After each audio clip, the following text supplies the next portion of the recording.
Hello everyone, I go by the name of Roxy Rose, and this right here is Roxy Rose Guide. Budget planner setup and budget with me for January 2024 in my new planner.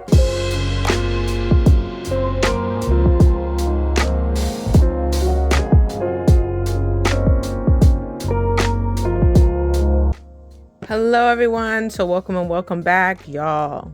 I'm so thankful because y'all have 950 blank subscribers right now. I'm so excited, so happy. Y'all, we climbing up to 1,000 subscribers. So I know that y'all are here to help me to be debt free.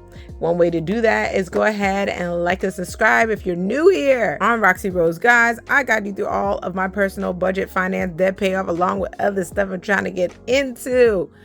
Plannings, unboxings, cash stuffings, blah blah. So I'm so happy, y'all. Happy New Year. Happy New Year. Happy New Year. Also, don't forget to go ahead and look in the description. There's plenty of things that you can find on there, including my website where you can go ahead and purchase my planner. This is my first planner I've created by myself, and I'm super duper excited. Yeah, it's a nice hardcover book. There's also softcover, which is undated. Y'all go check it out. But y'all, I'm so super duper excited. I hope that you guys like and subscribe as we're about to go ahead and get into this budget planner setup. You guys see I have actually a little bin here, which is full of like my markers and, whiteout and different stuff like that.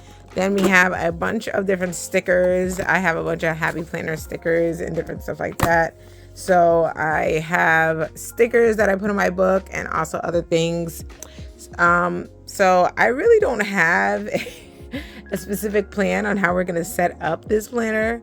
I wish I had a better, we're going to do this, we're going to do that. Honestly, we're going to do everything as I see fit. This is the first time I've ever created a planner. So I just am trying really hard to figure out what I need for this planner. Let's go ahead and get into this 2024 planner. So I already wrote my name inside. It belongs to me. All right. Here we have all my socials. Then we have a little letter here. I explained this inside of my last video that had to do with the flip through of this planner and my password tracker, which I'm not sharing with y'all. Okay. I'm trying to figure out my passwords.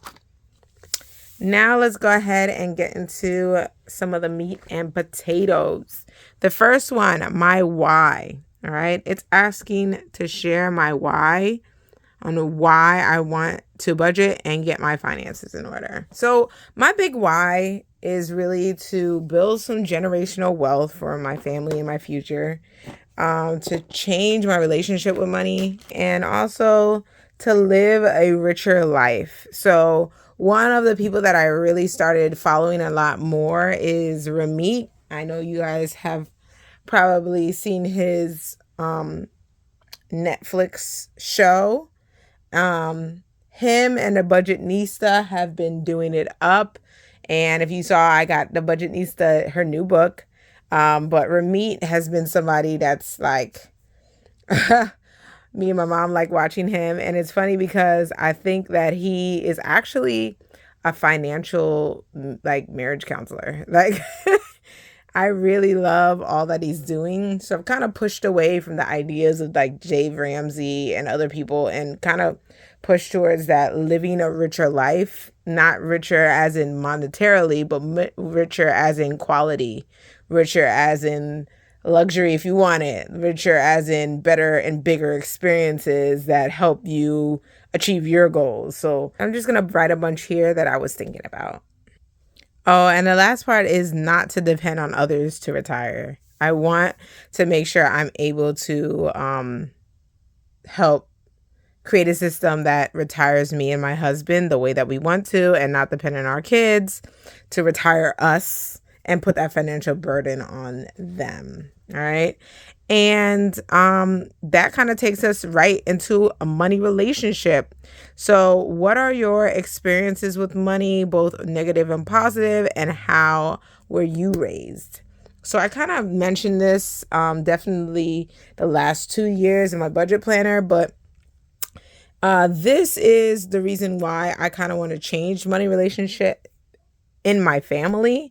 I think my money relationship is my parents told me to save a lot, but didn't really give really directions on what to do after that or how to actually save or, you know, really showing the best examples of how to capitalize on the money that you do have. They made sure to pay things on time and made sure to save things most of the time, but I didn't really get to see them use credit cards in the best way. I didn't really get to see them see how they saved or where they're saved or them actually using savings accounts. And really, it's not their fault. Like, they didn't know themselves. They were learning for themselves. I found out as I grew up, like, all those things kind of play a role into what I saw that I kind of wanted, right? I wanted to have a house like they did. I wanted to have a car like they did. I wanted to not be so flashy like they were. But it also let me see some other things, areas that I really want to work on so that I don't repeat patterns that happened in my family, issues that really affects how you spend money. It affects what level of life that you can live because you're paying somebody back, and it affects other things. I'm just bringing it to light because it's a relationship that I've had with money, and I feel like it was really a scarcity.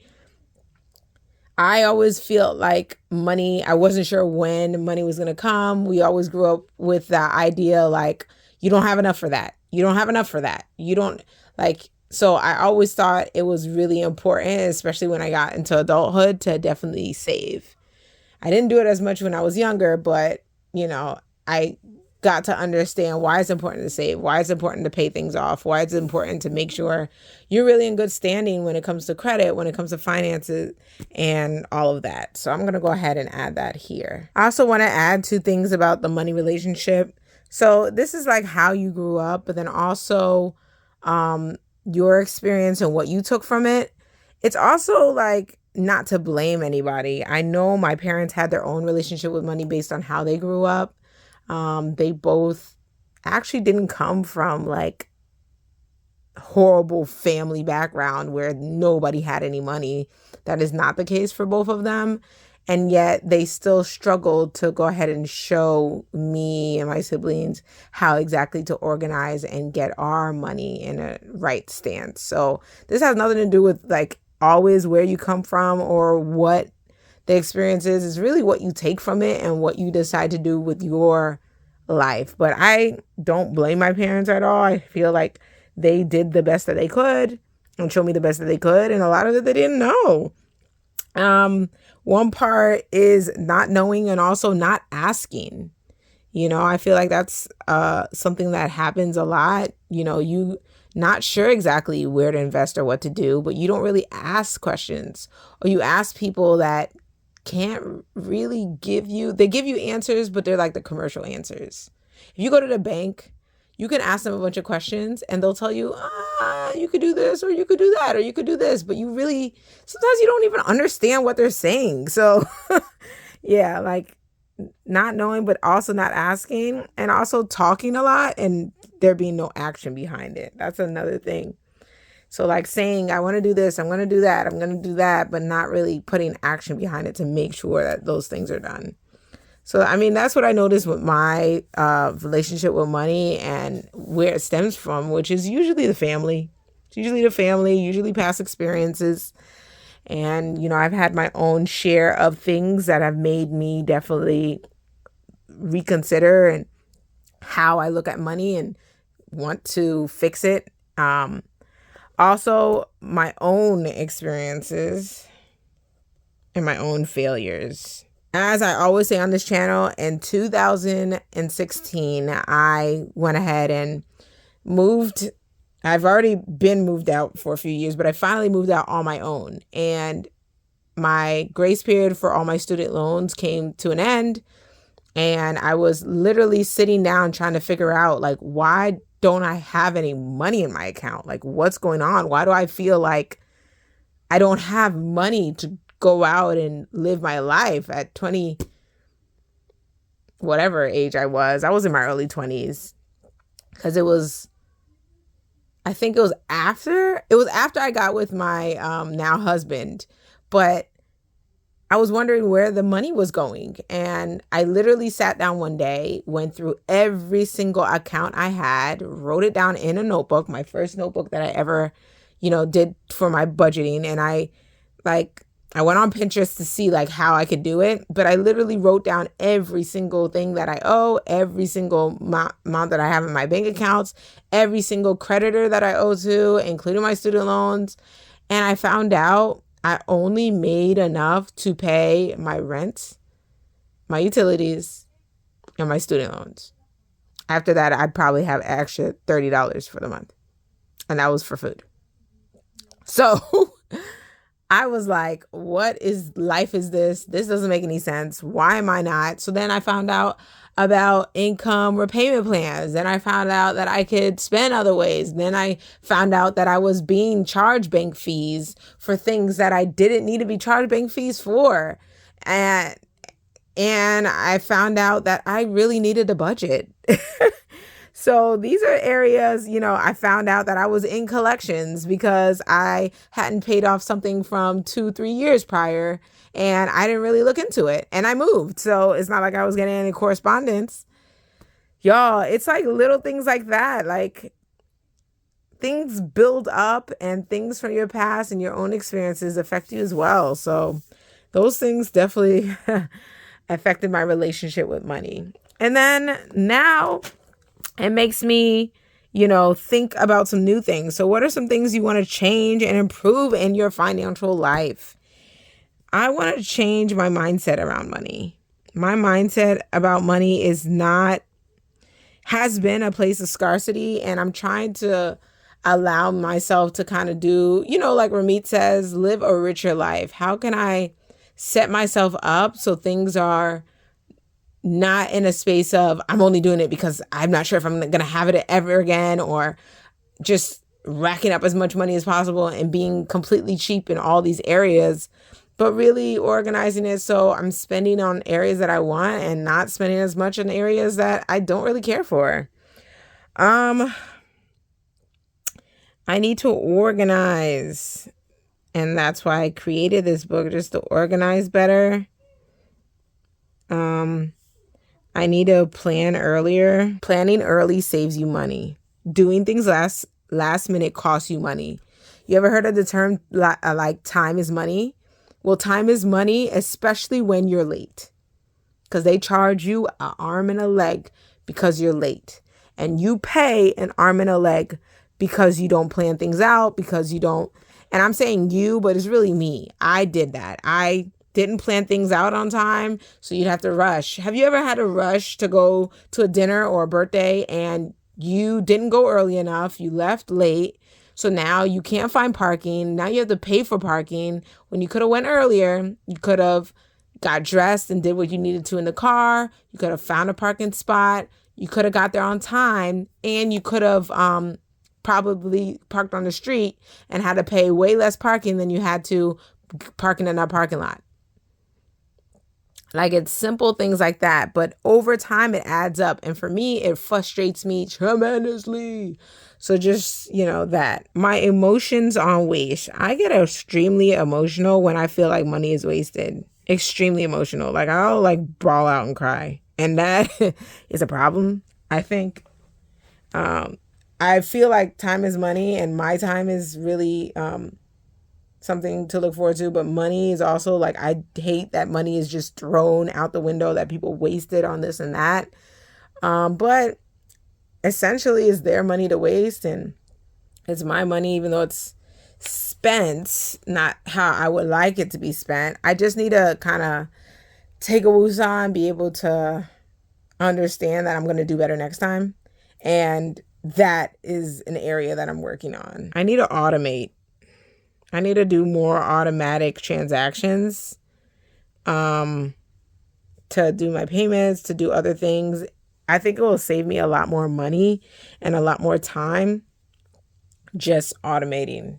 Not that I haven't gotten into like bank fees or anything like that because I didn't automate, but I just want to do it because it saves time and effort in the long run. So I might add some more to this a little bit later, but that's where I am right now. Now, what is my 1-year goal and what is my 5-year goal? All right, so I'm going to go ahead and just reiterate really quickly. I said in my last video my goals for the year, but for this year, definitely pay down my student loans, have more financial meetings throughout the year, stay debt-free for 8 or more months, improve on YouTube and my business, prep the next year's planner, save a 6 months emergency fund, and definitely just saving more money and increasing our net worth and things like that. 5-year goals: move into another home, which is an upgrade, and own our own rental property. That's something I really am interested in. I'm not really sure. I'm probably going to add some more to this 5-year goal.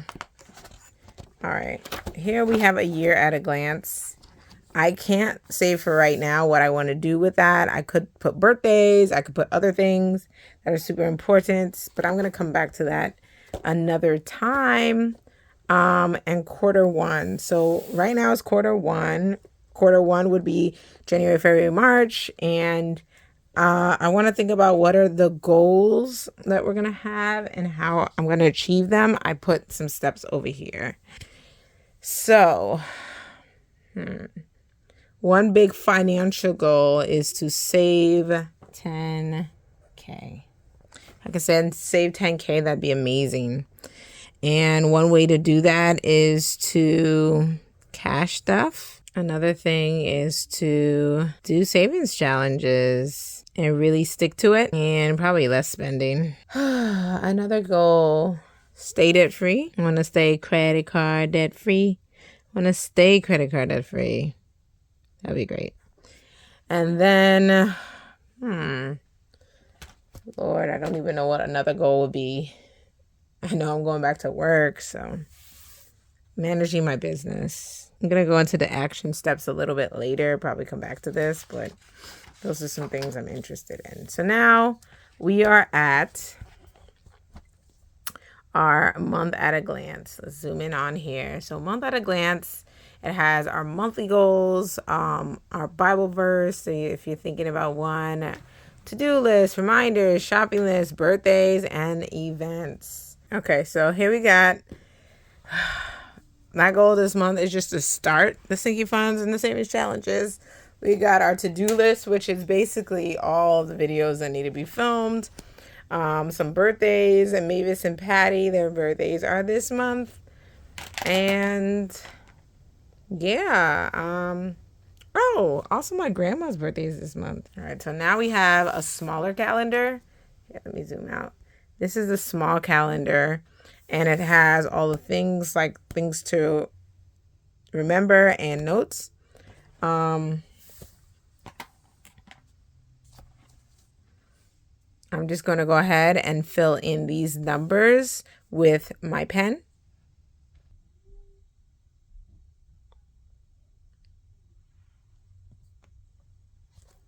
All right, so that's the month at a glance. All right, we have, I want to just start my sinking funds and their savings challenges. We have to-do list, which is all the YouTube videos that need to be filmed this month, and the birthdays that we have.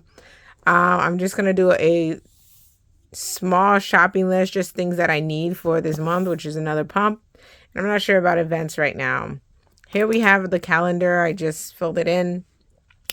This is a small calendar, and I'm not sure what I want to do with it. I could put all my bills here and then continue to use the big calendar for my personal life, or I could do vice versa. I could use this for my personal life and use this for something else, or I could use this for no spend challenge and use this for everything else. I'm not sure what I'm going to do, and it's probably going to change as the year progresses. But for today, I'm going to use this as a no spend. And I'm going to use this as my everything kind of calendar. So here we have the quote for the month, which says, "The best thing money can buy is financial freedom." From Anonymous. Now here, instead of going ahead and writing, because I don't want to write, I went ahead and got some stickers, right? It's got some small stickers off of Temu. I'm going to go ahead and see which one I want to put. I think I'm going to put gray so that I can go ahead and fill in all of these. So let me do that really quick.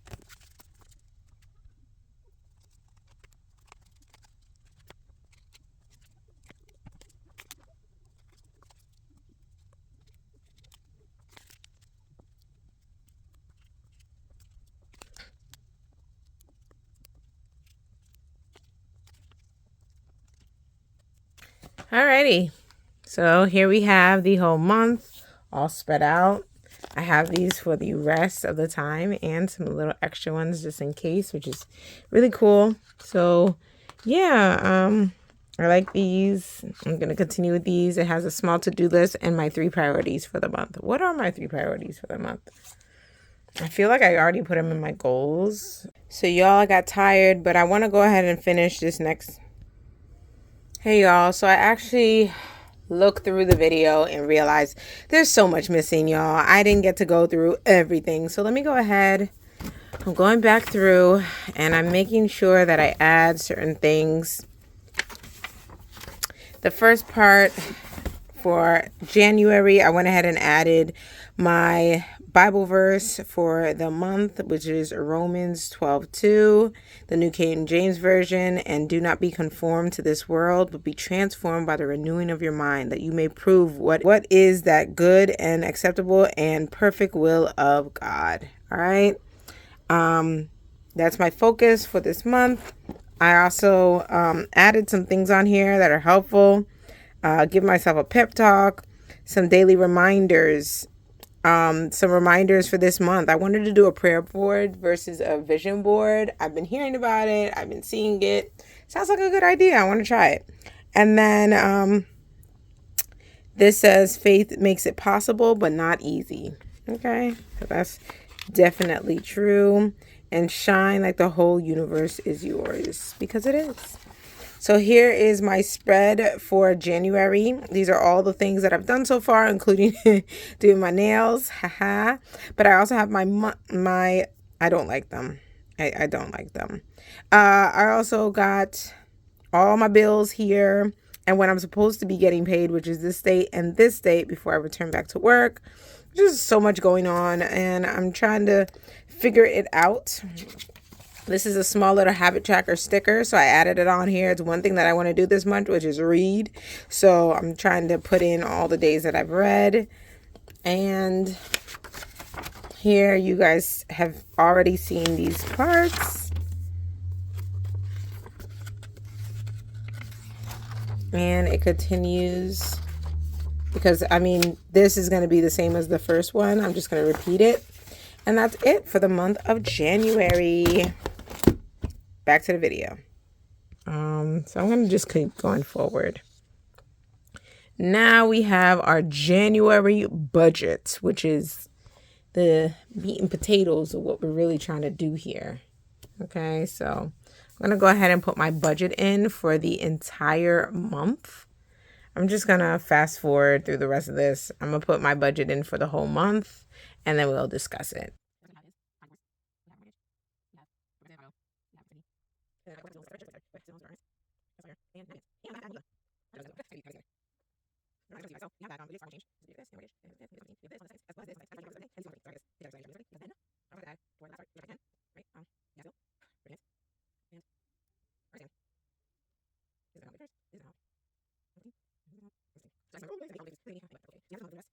All right, so here's all the amounts that we have for all the bills.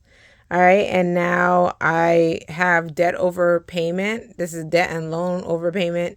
I want to pay an extra amount to my student loan, which is $100. And Mohila, I got to see if I have to add $200 to this to make sure that I'm not earning interest because money has not been coming out extra, and I want to make sure my amount goes down. So then here we have our cash envelopes. I want to hopefully take out about $500 for my cash envelopes. Sinking funds $200, savings challenges $300, and make sure I deposit from whatever I end up making into my bank account $1,000. That would be amazing. So we're gonna see how this works out. And of course, there are some things I'm not showing you because like I don't share my income, and I don't share, well, I share my mortgage now, but I don't share my income. So, you know, that's going to be my business and mine alone. So I'm just going to keep it there. So here we have this pay period and all of these, and then it goes into this pay period. So the 1st and the 15th. So now I'm just going to transfer all of this over here. All right, let me go ahead and, all right, so I transferred it over, and now I have this here for the first pay period and this for the second pay period. You see, I do a lot of my heavy lifting in the first pay period and setting things up like my cash envelopes and blah, blah, blah. And the second pay period, I don't have to do so much, and there's not as much coming out. So either I'm going to call the companies and change those due dates so it's a little bit more fair for both periods, and I don't need to spend so much and have all my money by the end of the month, or I'll keep it as that and just make sure I save so that the next pay period I have all that I need. Here I have my bank account balances and my credit card. I do that on my own. And here I have my cash envelopes. So let's go ahead and look into our cash envelopes for this month. I don't know why, Lordy, I only have 5 here, and I saved 6 categories. So we have groceries, which is one category. We have gas. We have giving. We have spending. I'm going to put household and order out here because I'm supposed to have 6 and I only have 5. Look at me already messing up. Hope you guys have less cash envelopes than I do. All right. So I was thinking, since this is a month where there are 5 weeks, basically. Yep, 5 weeks. I want to go ahead and make sure I have $50 for each week. So $250, $100, $25, $50, and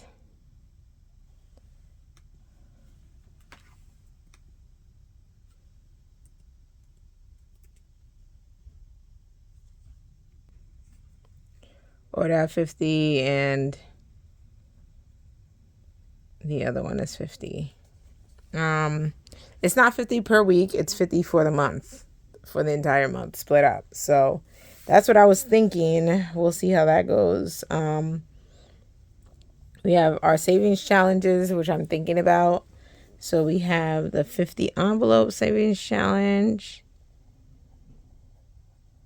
We have our $20 savings challenge, and we have our multiples of 5 savings challenge. And categories, we have all the categories. So I'm gonna just go ahead and write that in real quick. Then we have all our sinking funds. Okay, I was able to go all the way to the almost last one, so I'm glad I was able to do that. So we have all of these sinking funds that we went over, savings challenges and whatsoever, and the dispatch tracker on the left, and it repeats again for the next pay period. Cash envelopes, expense tracker, and to-do list, and then it goes into February. So, you know, as I'm just setting this up and putting things together, you know, I have in my mind what I was thinking about for the sinking funds, like 5 and 10, but I may or may not do that. I think I'm just going to go ahead and see what happens when we do our sinking funds before I put those in. Because as of now, I'm almost like, I might just put in $5 to each just to make sure we have something. Because I am not sure I even have enough. So we'll see how much that ends up being all the way at the end. Oh wait, there's the last part that I didn't add, which is here where we get to our bill tracker. So I put in all the bills for basically the year, including my student loans, which I consider a bill. And then we also have, well, it is a bill. Then we also have subscriptions. So I didn't know, but I think Hulu and Netflix are subscriptions. I don't know why I put Home Fresh. It's really HelloFresh. I need to fix that. HelloFresh I have. And then we have Google, Amazon, Hobnob, and Canva, which are my current subscriptions. I'm sure I'm subscribed to other things as well. I got to figure it out and add it on here. But that's what I have. And then the debt repayment tracker, we're going to go into that when we do our debt update. But I just wanted to share that with you guys because all of those are inside of my planner. If you're interested, go ahead and look at the link in the description below. And you can go ahead and go on my website or Etsy to go ahead and find this planner and order you one. There's dated and undated. Back to the video. Thank you guys for joining me for this budget with me / budget set up. There's just so much to do. I know there's other places that I actually have to go ahead and add things. I'm tired, y'all. I'm gonna go take care of this baby. I hope you guys enjoy. Take care. God bless and have an amazing and wonderful